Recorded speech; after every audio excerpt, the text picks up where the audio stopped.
انسان کتنا خود مختار ہے اور کتنا مجبور ہے، اس حوالے سے ایک چھوٹا سا واقعہ ہے، آپ سنیے تو اس سے ساری بات کھل جائے گی کہ انسان کی اصل حیثیت کیا ہے اس دنیا کے اندر۔ سیدنا علی المرتضیٰ رضی اللہ تعالیٰ عنہ کے پاس ایک شخص آیا اور اس نے آ کر سوال کیا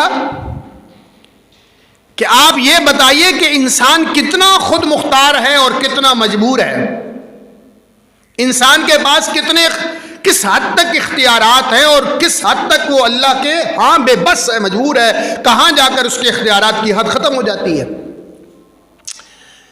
سیدنا علی المرتضیٰ رضی اللہ تعالیٰ عنہ، جنہیں اللہ تعالیٰ نے علم اور حکمت سے خاص طور پر نوازا تھا، اور یہ جو علی مشکل کشا کا لفظ بولا جاتا ہے، اس کا ایک مفہوم علماء نے یہ لکھا ہے کہ جو بھی مشکل سے مشکل مسئلہ آتا تھا خلفائے راشدین کی مجلس میں، وہ حضرت علی رضی اللہ تعالیٰ عنہ اس مشکل کو حل کر دیتے تھے۔ مشکل کشا کے ان معنی ہیں، ان معنوں میں نہیں ہے کہ جس طرح اللہ مشکل کشا ہے۔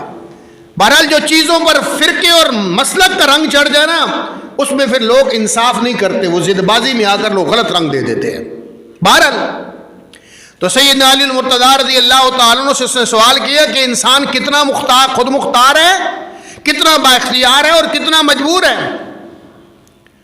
تو حضرت علی رضی اللہ تعالیٰ نے فرمایا کہ تم اپنی ٹانگ اٹھاؤ، ایک ٹانگ اٹھاؤ۔ اس نے ایک ٹانگ اپنی اٹھا لی، ہوا پہ بلند کر لی۔ اب آپ نے فرمایا کہ اپنی دوسری ٹانگ بھی اٹھا لو۔ اس نے کہا حضرت یہ تو ممکن نہیں ہے، اگر دوسری ٹانگ اٹھاؤں گا تو گر جاؤں گا زمین پر۔ تو آپ نے فرمایا بس یہی ہے، اتنا ہی انسان مختار اور اختیار رکھتا ہے اور اتنا ہی انسان مجبور ہے۔ ایک ٹانگ اٹھا سکتے ہو، دوسری نہیں اٹھا سکتے ہو، کہ دو ٹانگیں اللہ نے چلنے کے لیے دی ہیں، اور ایک ٹانگوں والے بھی چلتے ہیں دنیا میں، لیکن دونوں ٹانگوں سے اگر تم ان کو ہوا میں اٹھانے کی کوشش کرو گے تو یہ امپاسبل ہے، ناممکن چیز ہے۔